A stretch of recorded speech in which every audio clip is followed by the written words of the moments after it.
All right, everyone. Welcome to the Q&A show with Alan and Marshall. It must be Friday because we're live. We are.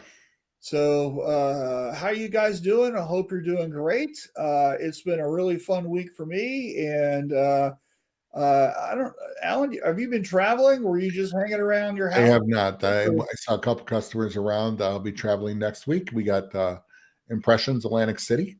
Right. Yeah. So we'll be there with Easy Way Blue Water and looking forward to it. Yeah, that's awesome. And so, anyway, I think we're going to have a really fantastic show today. So, thanks so much for watching. And we would love it if you would just put your name and where you're watching from in the chat. And that way we know who you are and where you're watching from and all that cool stuff. Absolutely. And then also, if you could share that you're watching, because we want to grow our audience and everything, and we love it when you do that. So we really appreciate your help in making our show better. So, and speaking of better, this is a Q&A show, and that stands for questions and answers. So if you've got a question, no matter how ridiculous, we would love it if you would ask that question, Yeah. and because that's how we do some stuff, right? And so anyway, ask your questions and we'll have answers. Hopefully they'll be correct. Yeah. So If not, we'll make them up if we don't know. yeah. Or we'll say, hey, you know who you should talk to is so right? So, Yep. Absolutely. we got a couple people watching, so we want to say hello. So Lakeisha's watching from Omaha, Nebraska. How you doing? How you doing? I used to live in Omaha a long time ago. So that good to see you. And then William Mitchell's watching. Hey y'all, he says that every week. So good to see you. Yep. But so Alan, what's going on in your neck of the woods these days? Here in Michigan, actually, it's trying to act like spring a little bit. It's been almost 50 the last few days, and which is a little still crappy weather in Michigan. It's windy, it's wet, but hey, it's not freezing cold. So 50 is shorts and a sweatshirt weather for me, right? no, it's not shorts yet here. I won't do that, but the snow's melting. I'm glad. Just some of the drifts where it's been plowed are still there, and so. Is that because of the cold, or you don't want to show off your white chicken legs? Yes. Oh. My chicken legs are always white, unless I'm down in Florida or in Asia or in Costa Rica. So right, yeah, okay. But yeah, so it's just part of living in the north because Right. we don't go outside when it's a billion degrees below zero. Yeah, I totally understand. Right. Yeah. So, however, I live in Arizona. We wear shirts all the time. So every year, every day. Yeah. And Hurley, aka Chris, is here. Good morning, and he probably has some white legs too. Right. And Yes. Lakeisha is laughing at us. So Yeah. And let me tell you how cold Omaha is. So I used to live in Omaha. My dad had the Lincoln Mercury dealership, and part of my job as a 12-year-old was to get the snow shovel out and shovel around, right? So very happy to move away. So, and then Chris says we blend into the snow with our camo. It's our camo, exactly.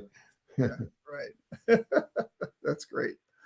So, all right, we've got a really great show today. I think some really good topics. Yeah. But first, let's pay some bills, and we want to thank GSG for sponsoring our show. Man, they've been killing it. It looks like they had a great show at GPX. A lot of new stuff they had there. They had, of course, ZSK. I was watching some of their videos with the new color wheel on it, which is interesting to me. Yeah. Have you seen that before, Marshall? I haven't seen that. What is it? The color wheel, where it attaches on there, so you use a polyester thread, and you can change color of thread in mid-stitch and all that. So go from red to blue on any EMS color. ZSK has that? Because the color wheel is a different company than ZSK. It is, but it was on the ZSK machine. Oh, I see. So I So thought that was it interesting. attaches kind of like the digital squeegee attaches to the machine. Yep. Okay, And cool. then I know they had the M&R global stuff there, and man, they were killing it. Yeah, So good, they always do a cool. great job. Well, hey, here's a quick little movie. Enjoy.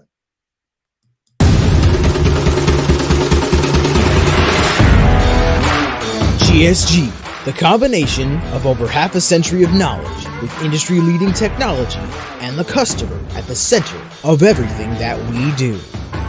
Graphic Solutions Group is a powerhouse distributor of traditional screen, sign, wide format digital printing, embroidery, and textile decorating. We are committed to our customers, providing support, educational, and consulting services. Your success is our success. We've seen these industries grow and change in our 70 years. One thing never changes: GSG's dedication providing the best products and services available. We've been around, we'll be around, from the highs and the lows, standing right here with you. GSG, the right products, right away. Awesome. And our friend Sean's joined us. So Cool. aloha, back to you. From Alpharetta. Is that the greeting in Alpharetta. Alpharetta, Georgia? Yes. Aloha. So All right, cool. So do you remember what our first topic was?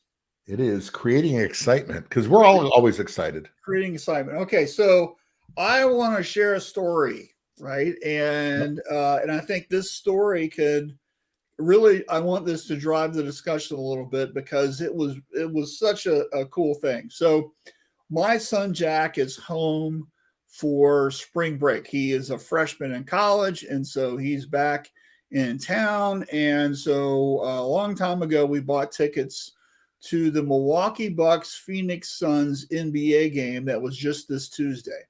And of course, during the offseason, the Phoenix Suns traded for Kevin Durant. So everybody was excited about the Kevin Durant Giannis showdown. And my son is a huge Milwaukee Bucks fan, and Giannis is his favorite NBA player of all time. He loves that guy, right? So it was going to be a big deal. And of course, Durant's injured, so it kind of missed out there. But so during the game, we're watching the game, and the fourth quarter comes on. And evidently, Chick-fil-A has this thing where, because we're in the Phoenix Suns stadium, so if the opposing team misses 2 free throws in a row, what? Oh, hey, misses 2. So what happened is my new video camera, if I do a peace sign, the video goes off. I forgot that. Nice. Don't do that. So I was doing number 2, and it thought, hey, turn the camera off. So anyway, so it was doing 2 free throws. Everybody in the stadium, which by the way was sold out, gets a free Chick-fil-A sandwich. Okay. So you can imagine everybody screaming at the top of their guts for anybody from the opposing team, the Milwaukee Bucks, to miss their free throws, right? And so Giannis is at the line, and he misses his first one. Of course, I'm yelling, Chick-fil-A, Chick-fil-A, right? And Jack's like, no Chick-fil-A, no Chick-fil-A.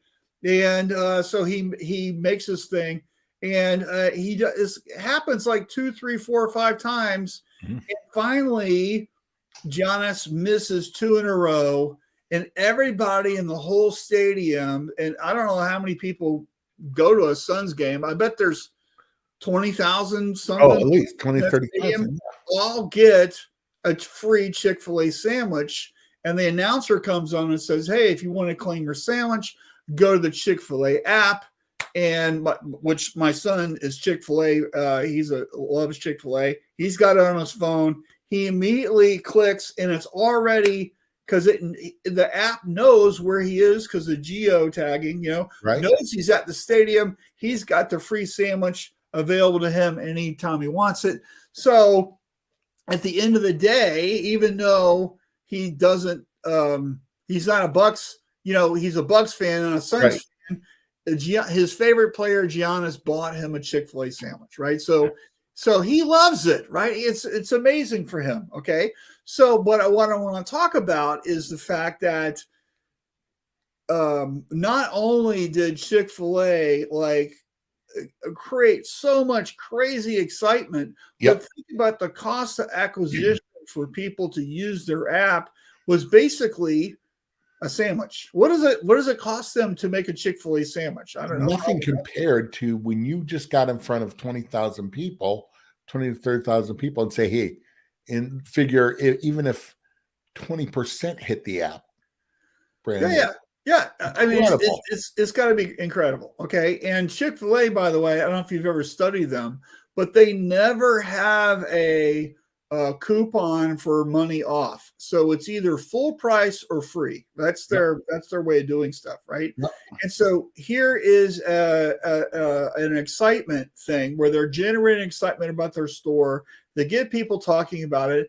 Everybody wants the sandwich, so they're driving that in your brain that you want Chick-fil-A, right? Yep. And of course, they're tied to the game and all that stuff, right? So my point with this is, in your business, how are you driving that type of excitement to your customers where they're like, oh my God, I really want that. I really want that, right? And so I just thought that would be a really good discussion point about something like that. And could be a giveaway. It could be, just them to give you a call or whatever. I'm very interested in what everyone's ideas are on this, or your idea, Alan, or whatever, because I think it's just such a fun topic. On the Chick-fil-A thing too, I've gotten free stuff from Chick-fil-A, or Arby's was the one the Detroit Tigers would do on there, and you get a free curly fries. All right, cool. You know what? I go to Arby's to get a free curly fries. I'm not getting just a curly fries. I'm getting me a Jamocha shake too.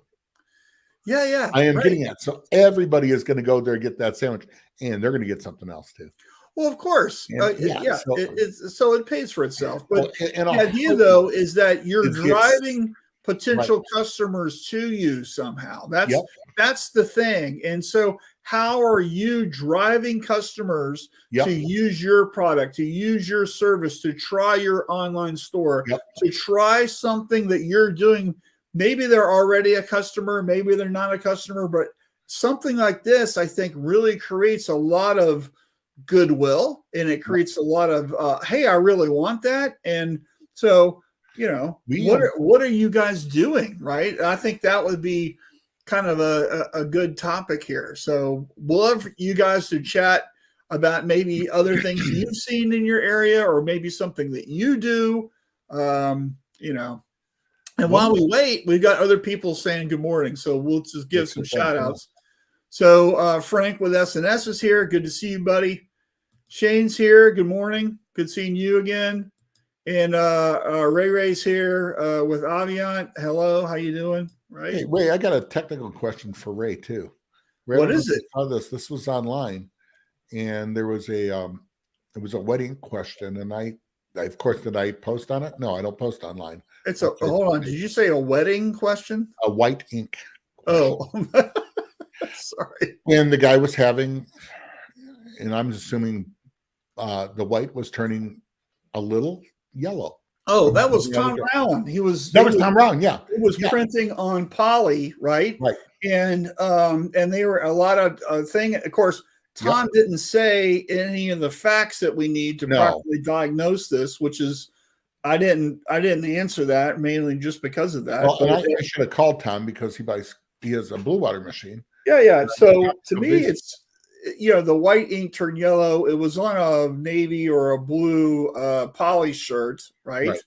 And so I wanted to ask him what ink he was using, what temperatures, like all the screen information and like dryer thing, and did he stack, did he cool down, all that stuff. I wanted to know, was that low cure or standard cure? Yeah, so what was he using, right? Also, I wanted to ask him what his shirt was, Right. Because some shirts, for example, an Augusta poly, right, has the catatonic dyes. It doesn't dye migrate because of the way they make the shirt, right? It's not true. Catatonic dyes will migrate. They just migrate. It's a lot harder to get them because it's a higher temperature. But yeah. Thank you, Mr. Wizard. I didn't know that, but Yeah.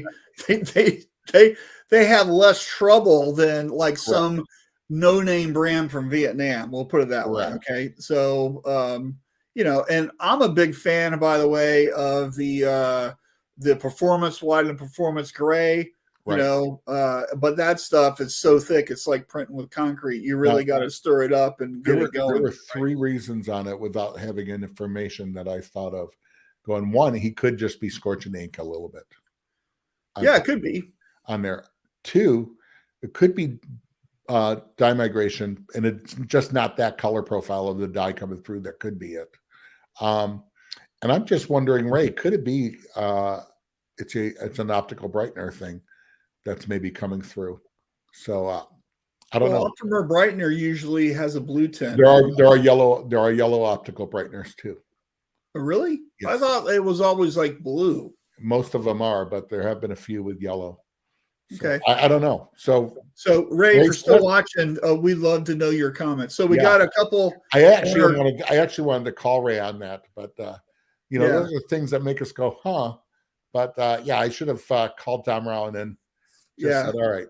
We needed more information. So all right. But I almost wanted to call him and go, why are you posting this and not calling somebody who knows? Yeah. Because he wants to create chatter. Right? Oh, exactly. Yeah. So Davis says, I tossed around the idea of giving a free $25 coupon code to people in charge of setting it up if they haven't gone all the way through the setup yet. I guess you mean with an online store? Yeah. Yeah. I think you should do some A/B testing on that and see how that goes. Right. Cool. Let us know. To me, I'm giving you permission to spend your money, Davis. So go ahead and do that. Lakeisha says, I've been trying to figure out how to create excitement around giveaways for new customers, but not sure how to execute it. Okay, more detail here, please. What type of giveaway? What type of customer? Are you linking your customer to a type of dollar amount spend where it's $1,000 an order customer, or is it what are you trying to do, right? So give us some more details. I've also thought about giving away a $100 Amazon gift card in exchange for survey responses to grow my email list. That could get really expensive. Real expensive. I'd like too much on that. Yeah, $100 is a lot, right? Yeah. So where do I sign up? Yeah, I want that. And you'll get. I am not a potential customer, but I will sign up for that. And Ray says, scorch unlikely. Most likely a dye coming through. I've seen overdyed garments. Overdyed garments, correct? Yeah. Do they overdye poly? Well, this has been happening too. When the deal that it's not always poly, this happens. So on overdyes, it will happen. Well, I've seen overdyed on cotton, right? Yeah, but no, it can still bleed. But not 100% poly. Right? Yeah, but it can still bleed because you're overdying and it's still a dye that's not set. Okay. And if you think your dye isn't set in the shirt, a good trick is to throw the shirt in a 5-gallon bucket of water and let it sit overnight and see if any color leaches out. Right? Yeah, there's some tests for that, but yeah. Yeah, well, I actually did that and on some Gildans and got Gildan to replace the shirts. So. Oh, cool. Richard says, late but loyal. Good afternoon. We know, Richard. Thanks. All right, we're going to start the timer now for your shout out for your favorite book. Ray says, re-dye over old lighter color. Okay. Yep. So if it's a blue, it's over like a yellow. Right. Yep. Shouldn't the shirt manufacturer say we did that? Nope. It seems like they should do that. They don't. Yeah. Dip shirt in plastisol. He's saying, I think he means plasticizer. Yeah. That's the Rick Roth wrote an article about that like 3 or 4 years ago. And that's not always curable reducer. It would be like a viscosity buster. Yeah. From Aviant or something like that. So Make sure it's almost pure. And then that's the trick with the heat press. Yeah, correct. Yeah. All right. Well, cool. So our topic is creating excitement, and we've got a side topic going about dye migration. So one of How the can we create excitement about dye migration? you know what? If it happens to you and you wreck a bunch of shirts, you're excited. So here's one of the things, and it's not really creating it with our clients, but it easy what we do is, if somebody has an auto reclaim machine and they're using a competitive product, we know our stuff will be way better. Yeah. But how do you know?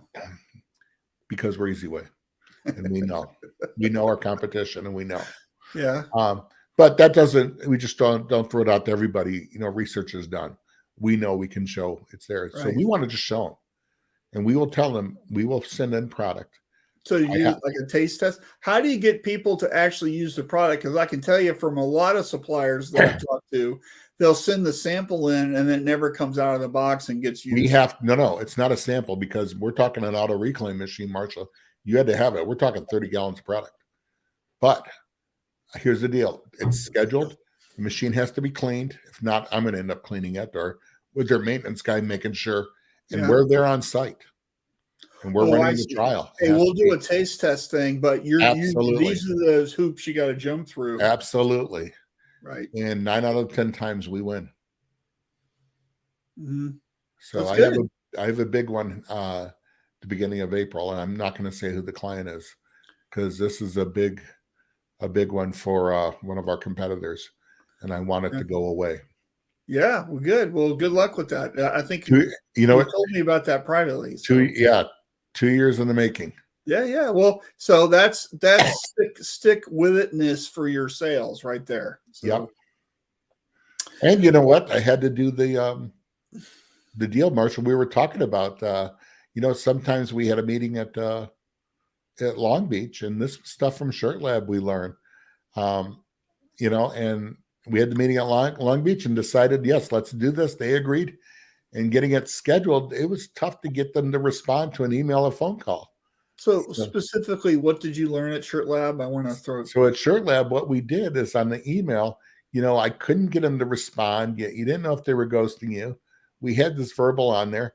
So I sent an email to them and I basically put in there, are you waiting on me or am I waiting on you? That's that's from Shirt Lab St. Louis. I used that phrase Monday or Tuesday this week. Said, hey, we reminded the meeting, and they were like, oh yeah, it's definitely me. I'm the one, right? So day and a half later, I had a call. Hey man, you know how busy it's been. Yeah, man, I get it. So it was cool. Yeah, great. And we were set. So I'm jazzed. So Lakeisha says, I'm going for event planners, organizers right now, and I'm thinking about doing a giveaway for them to enter, just something different than 10% off coupon because all major shops in my area are doing that. So the problem with giving a money off is that you're teaching your client that you'll work for cheaper. Yep.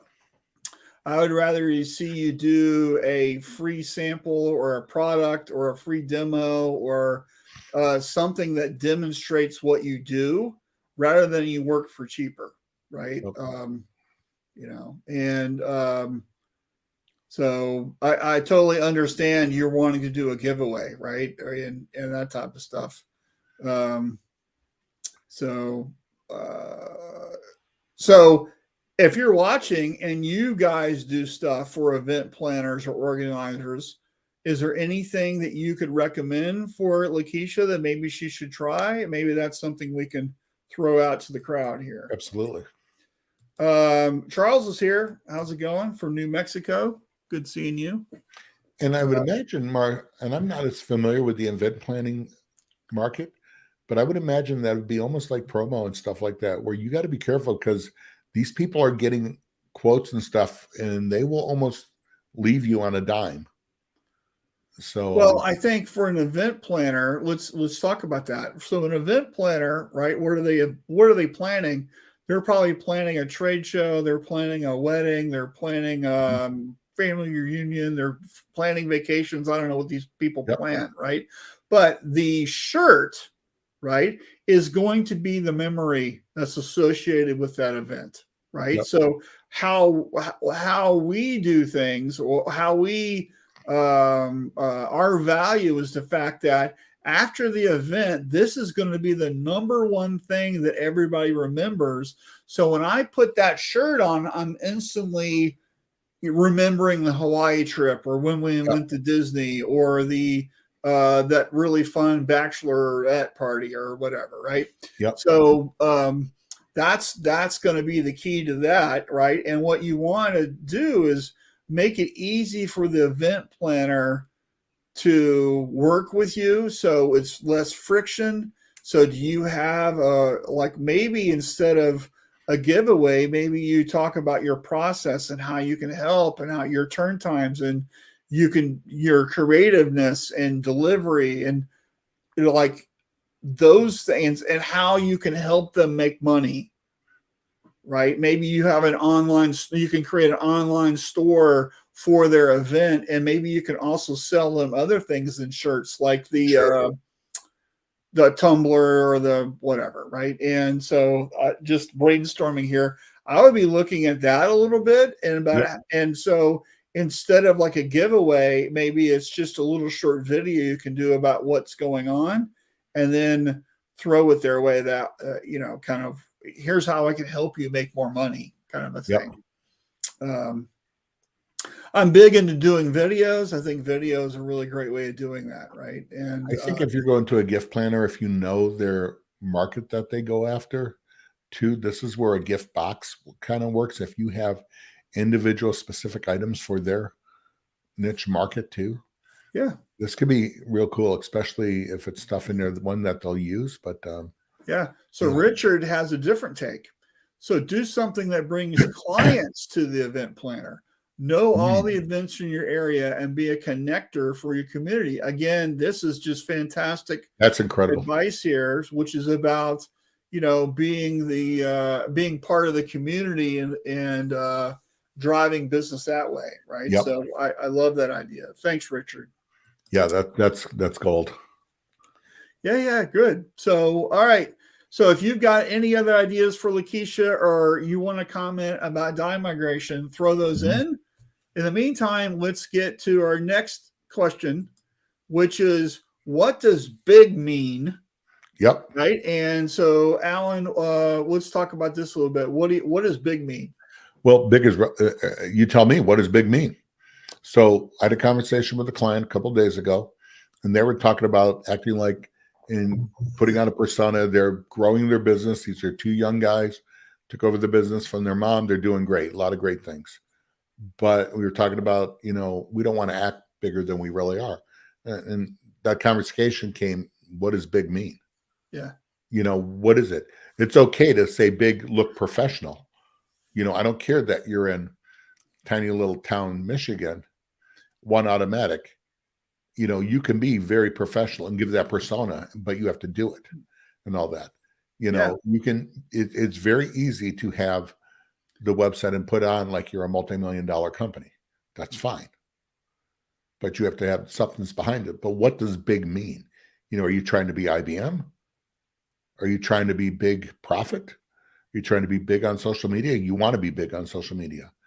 You want, when someone clicks on XYZ company, that you are big, that they're seeing you all the time, because that gives you the persona of being everywhere. Yeah, and I think when we think in this industry about those big shops, right?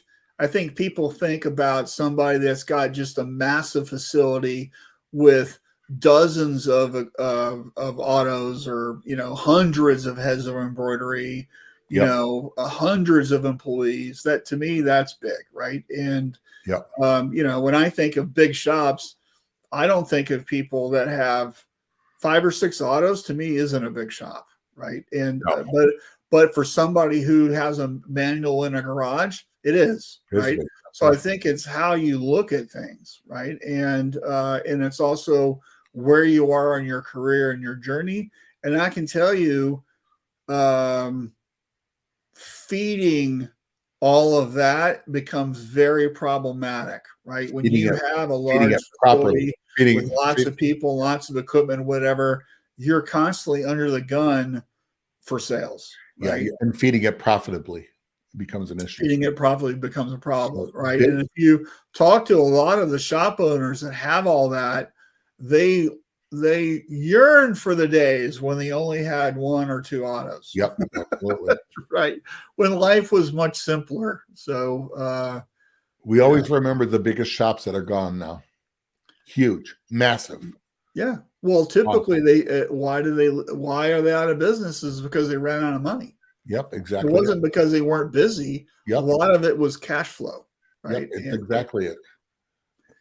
And a lot of problems is because these people get so huge, they take on these massive orders, which have 60, 90, 120-day payment terms. They just simply run out of money because it's not because they didn't have orders, because they just didn't never get paid. Absolutely. Right? So this is why I'm a huge believer of getting all the money up front. So totally eliminates that issue, right? But that means you need a different type of client, right? So, yeah. So, I know Big, when I first started, Big was a guy with 2 automatics, until I was at a company, the largest one I've been to in the United States has 35 automatics. Now there's bigger ones now. Then I went over into Portugal and there's a guy with 60 automatics.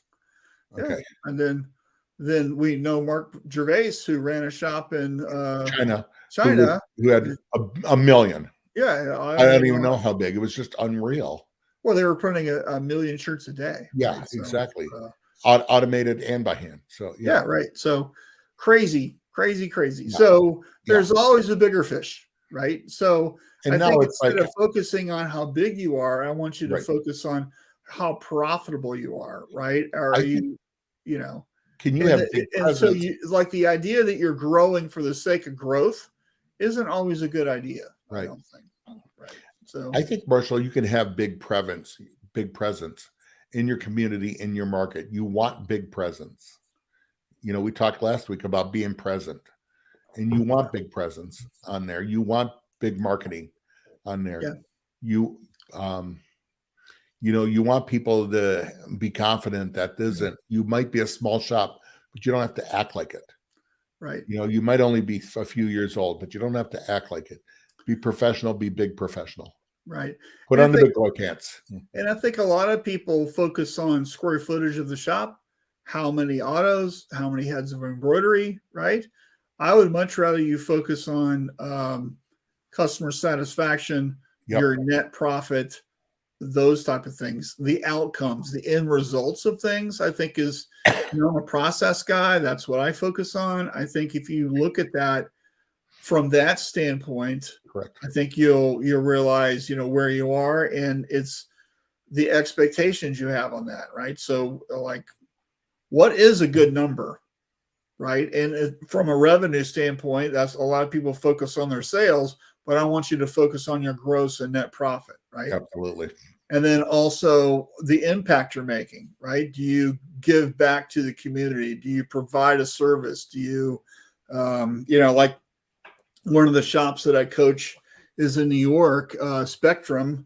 Over 60% of their employees are on the autism spectrum, right? Sure. And so to me, I love that, right? And it's because they're making a mark in the world, but they're doing something differently, and they've got a social mission that, they're in business also. It's about money, right? Obviously, but they're doing some other things, right? So that's, to me, it's just amazing. So, all right, let's keep things moving here. So let's show the get rid of this. So any comments on big or whatever, throw those in. And then you know what? When you popped out, I stopped sharing for some reason. So I think, people need to stop going, I just need to be bigger. But and instead of thinking, if it's bigger, what do you mean bigger? Do you need bigger production? Do you need bigger profits? Do you need bigger sales? Do you need bigger presence? Do you need a bigger building? Do you want bigger machines? Yeah. Bigger throughput. Define big? Yeah, exactly. All right. So it's time for a little update on GSG. So this is from your new Pulse And this is, they're making a splash with DTF. Yep. And they've got a whole bunch of supplies here. So, Alan, what are we looking at? Well, we're looking at everything from film to powders from them and everything. DTF is here. It's here to stay. And GSG, I believe, has the color drop system. They're also an M&R dealer. M&R has a DTF. So they have access to both, I believe. But no matter whose you have, you're going to need supplies. You're going to need film. You're going to need powder. You're going to need inks. And GSG has jumped in saying, hey, we just don't have the machines. We got it all. Right. And from multiple suppliers. So, this goes back to like the commercial we saw. You know what? They're always going to go for the best products and services, and they're going to have it all. They'll be around. They've been around. So yeah, right. And so anyway, so check them out, and that's at gogsg.com. Yep. And this is the Pulse. So there's a big banner at the top of the webpage. Just click that. It'll take you right to this, and you can look through and see all the other products and stuff. And Marshall, we need to mention too that even Roland is getting into it with the Roller Versacam. You can have DTF film on your Versacam. So that's kind of interesting. So hey, Peter's here. So Peter, good morning from M&R Roselle, Illinois. We're celebrating this St. Patrick's Day with a true blue cruise style. Okay, cool deal. That's great. So is the M&R DTF printer, are you guys selling that yet? I know you showed that in Long Beach. Mm-hmm. Curious if that's for sale yet and what's going on with that, since we're talking about DTF. And I know GSG sells M&R stuff, so very curious about it. So please comment and let us know. All right. And Peter, will I see you in Atlantic City? I'm hoping so. And I think this is kind of a cool segue into our next topic, which is about staying relevant. And you know what? Richard just posted about another great post about Big.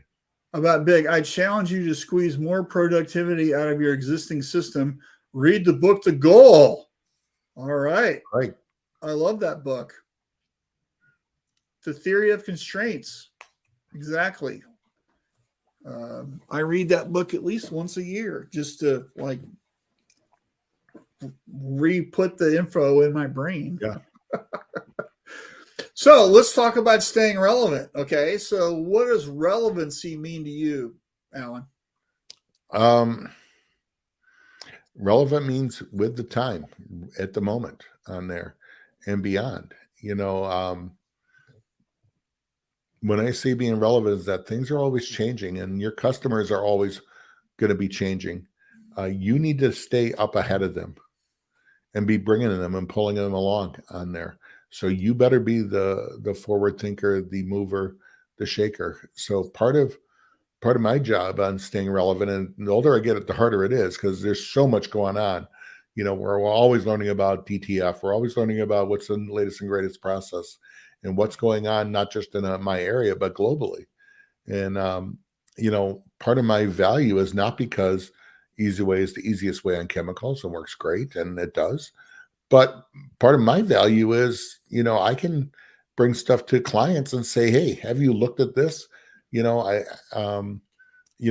not just talking about chemical products, but we're talking about business. So I've got to, I get asked all the time, what do you think, Alan, about DTF? Well, I don't sell DTF, never have. But, I know enough to have an opinion on it. And I'm always wanting to. Marshall just blacked out again. What's going on with my camera? Did you do a peace sign? No. Okay. You know what I did is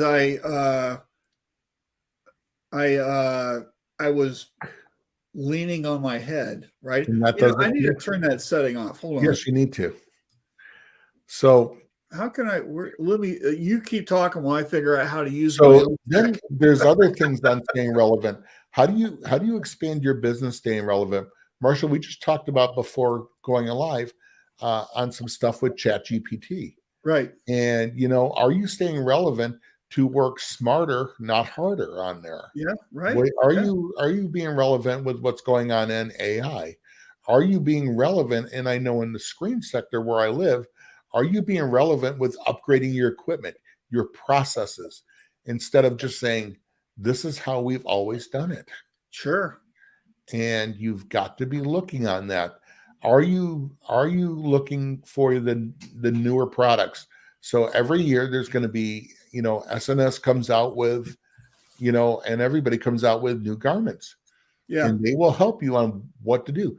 Are you forward with your customers on there? Hey, are you looking forward? And you should have done this before the first year. Are you looking forward to spring? Have you seen this? Are you showing them this? Are you giving them ideas? What's the newest promo? What's going on with this? Is there a new decorating technique? Have you picked up a new supplier? Okay, so what is today, Alan? Today's St. Patrick's Day. Okay, how many people contacted their entire client list and asked them a month ago, hey, you doing anything? Let us design something for you, right? And because, we want to be relevant. Around the corner, it's going to be 4th of July. It's the same thing, right? Yep. And, do you need red, white, and blue stars and rockets and all kind of craziness, right?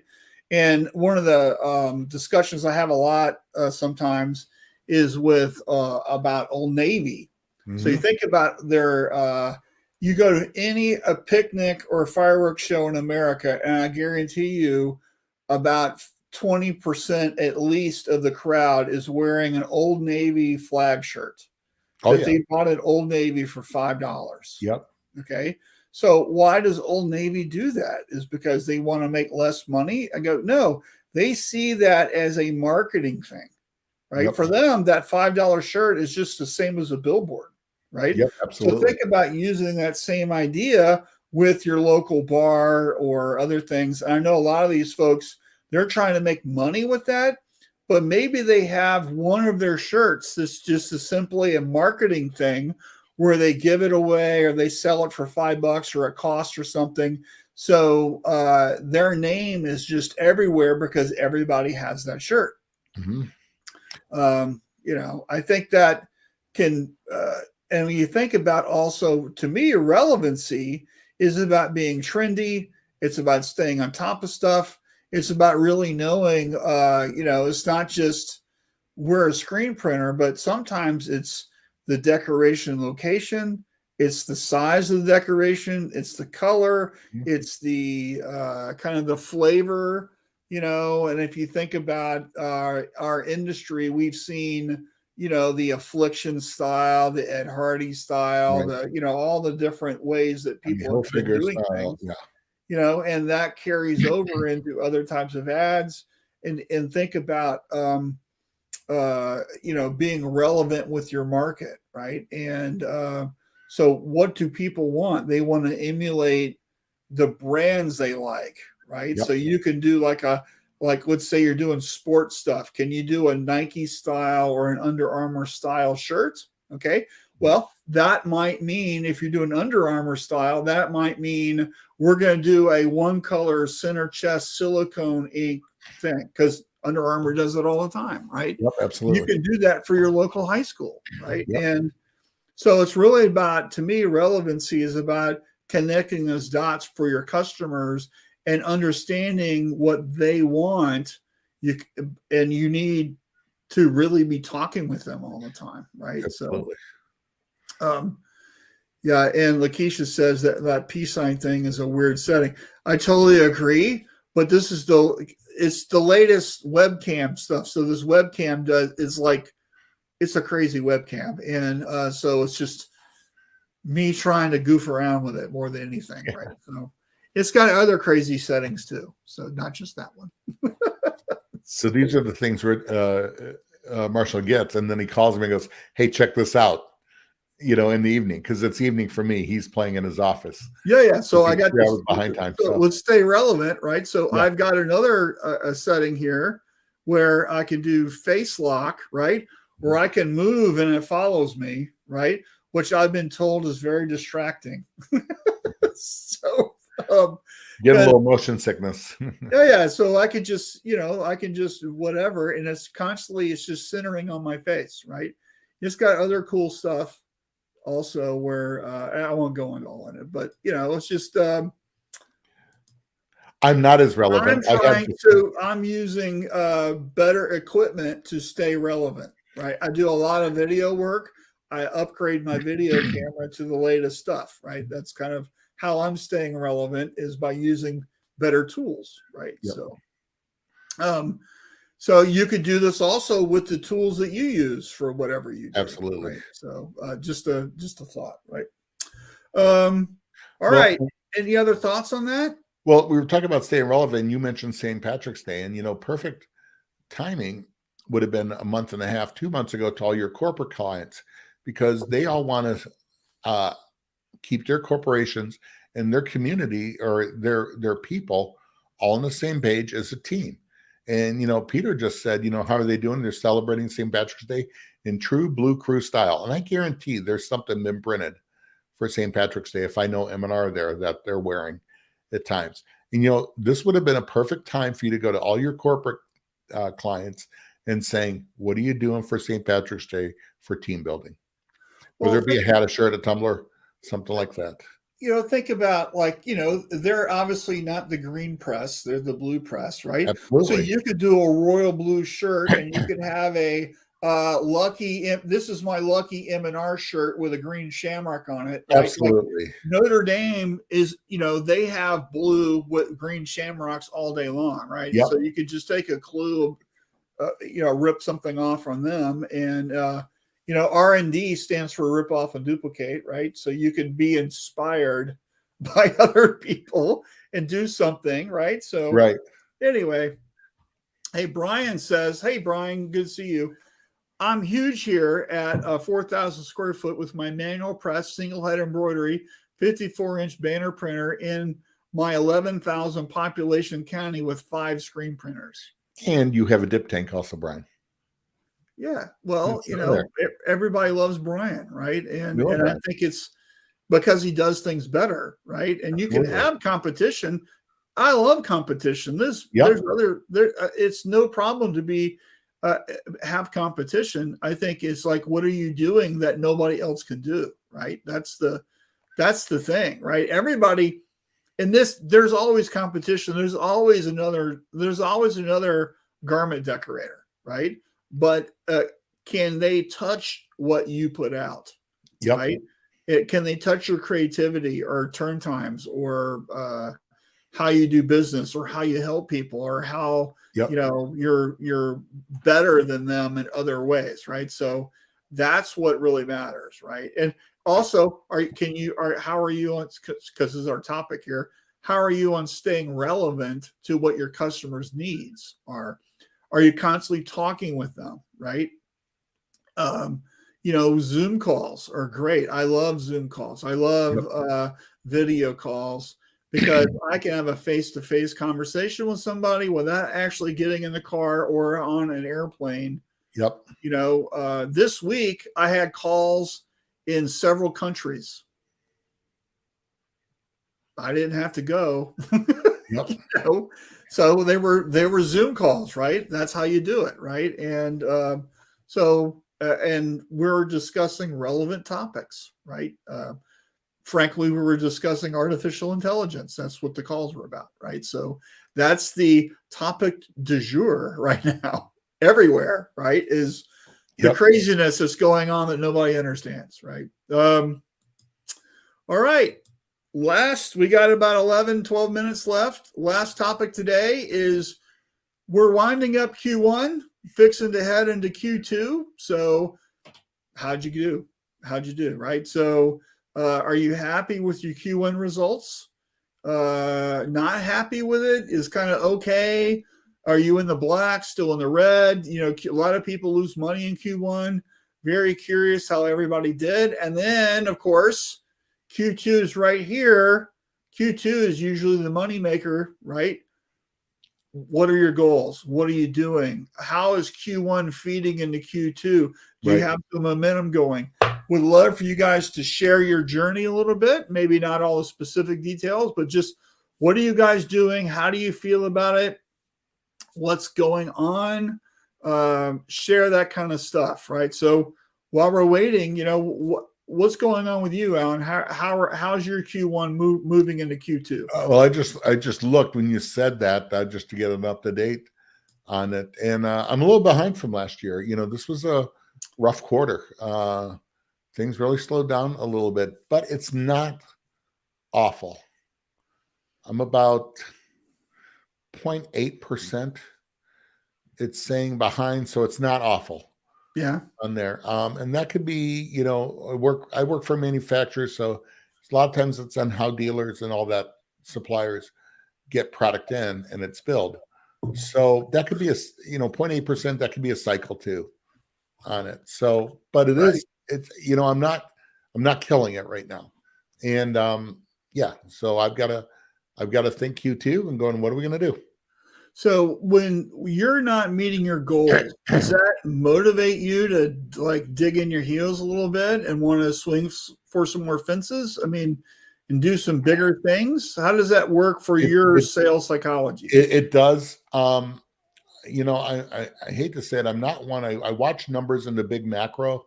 I go into the micro more towards the end of the year. So I know how to work with my dealers. Here's where are things good, where are things bad. I do have with one of my larger dealers, I have an every month meeting with them that we do on just a conference call, and where they're at, what's new, what things I've heard and everything. It's going great.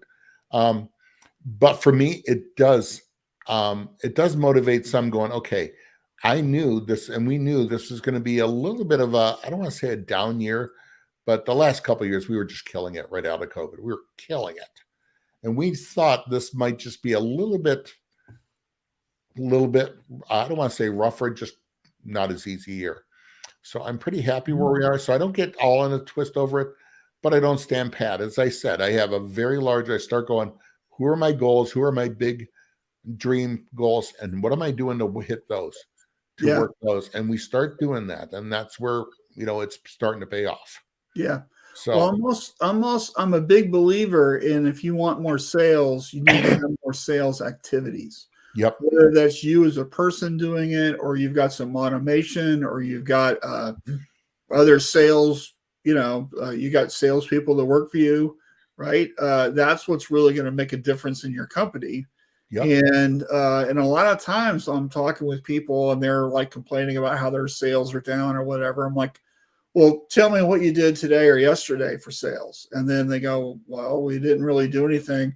I was really busy and I was in the screen room. I'm like, okay, well, that's the reason why you don't have sales. I mean, the phone doesn't just ring. I mean, you gotta go do stuff, right? And and I think a lot of shops, don't have 1 million people. It's just a couple folks, Lakeisha, she's her entire company, right? So I think you got to like really set time for stuff like this and be really good steward of your day. Yep. And not let the day go by without some outbound contact with potential customers or current customers or whatever. You need to be doing your calls. You need to be logging what happened and looking at your closure rate and all that kind of stuff, because if you get past it, what happens is, here we are and we really haven't done what we need to do. Right. Right. I think, how about this? We always still got to keep your eye on the prize, and you got to keep moving forward, keeping that pipe full on there.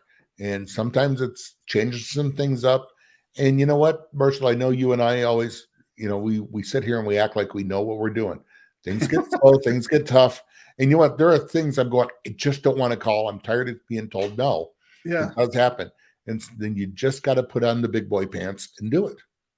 Right. Right. And when I sent that one email, am I waiting on you or are you waiting on me? I thought this could go good or this could backfire, but I thought I had nothing to lose. Right. Right. And and it paid off.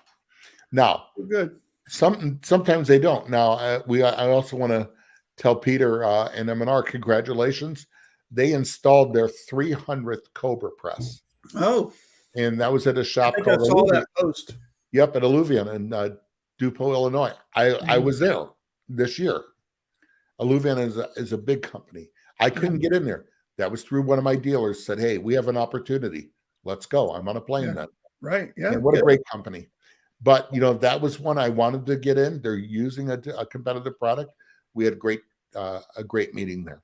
So, Good. so these are new things for me. Just like we say, hit your customers. My customers are mostly dealers, suppliers. Yeah. So I'm talking to them, to the one-stop supplies, the tech supports, GSG Cincinnati's, the NASDARs, and going, what are we doing? How can I help? Your sales guys, who are your key accounts? What do we need to get into? What are you doing with this? Let's set up 2 days. Let's go kill it. Yeah, right. And hey, by the way, I heard that Cobra Press is really quiet. You know what? The reason it's quiet is it doesn't make any noise. So it never gets old. It doesn't. It's classic. Okay, so where are we in time? We got about 5 minutes. I want to throw out there that, by the way, speaking of M&R, I got to click my buttons here. We've got a opportunity here in April. Michelle Moxley Ruby. Okay, I actually need to change her profile picture here to her correct name. She got married. Yep. To Casey. We're doing a workshop. This is free. Now she's really been doing a lot of work.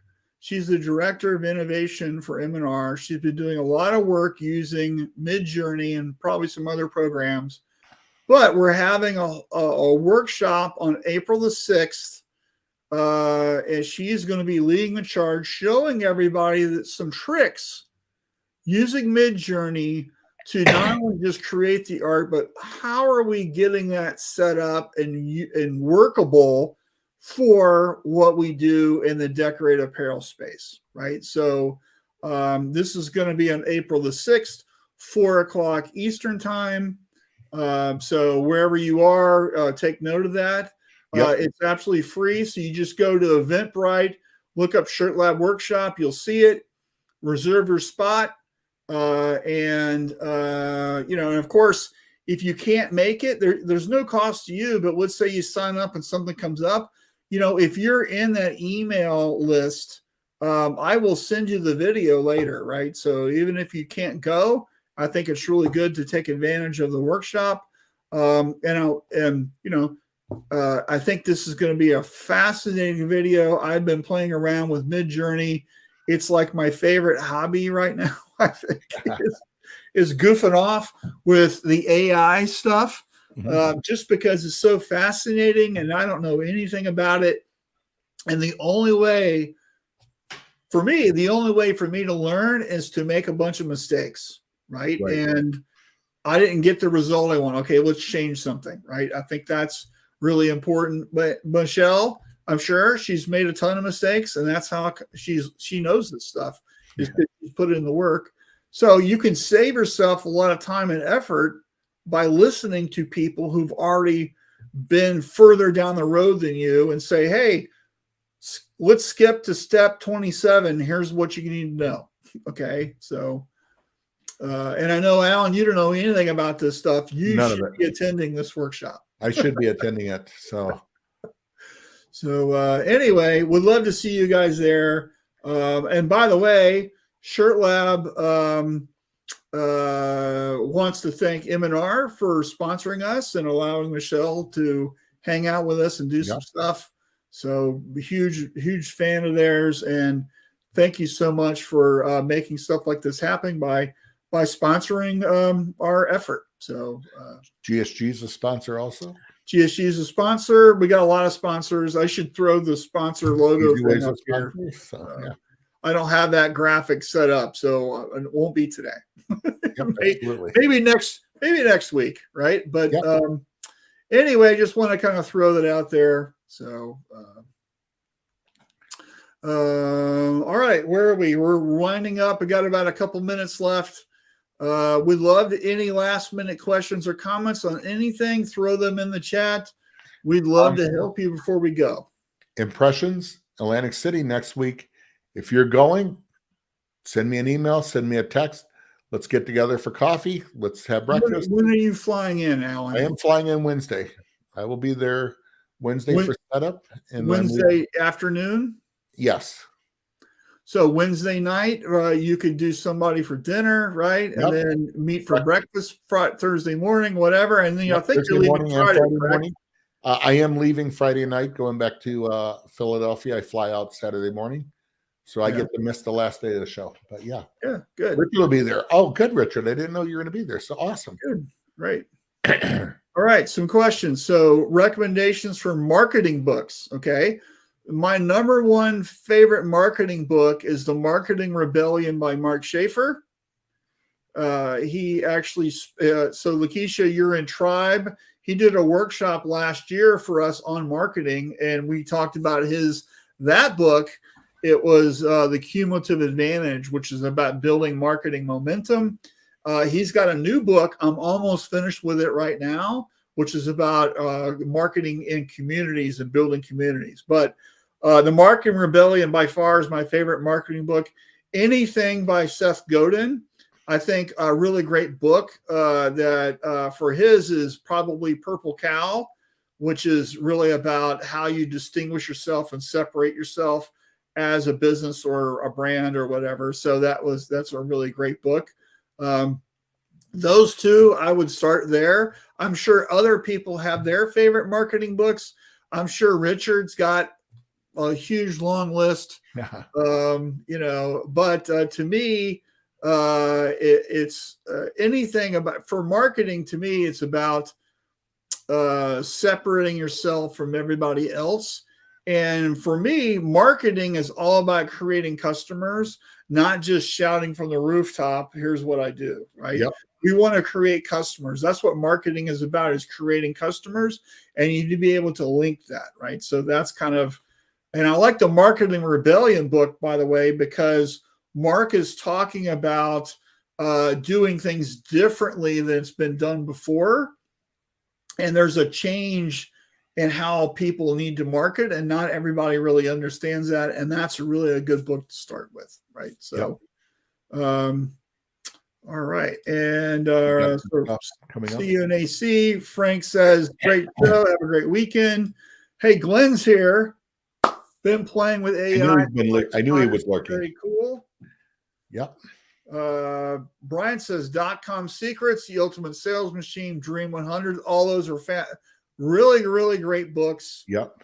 I've got all those. So good books there. And then Glenn says, I'm completing my training in Pragmatic. Good stuff. And I saw you just got a certificate for that and got awarded for that, Glenn. So congratulations. Yeah, great.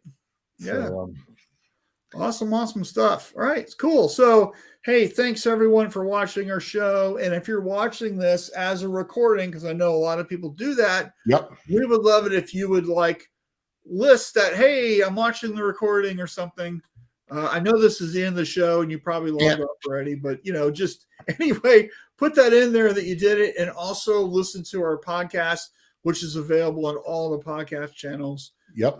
We seem to be growing a little mini audience there, so that's kind of cool. And we probably need to Marshall, we probably need to market that better. We do. We how come we don't do that? We just don't know anything about this. Who can we talk to? We should read a book on marketing. Is what we should. Yeah. Anybody recommend anything? Geez. Yeah. You know what? We are the worst clients of our own. Yeah.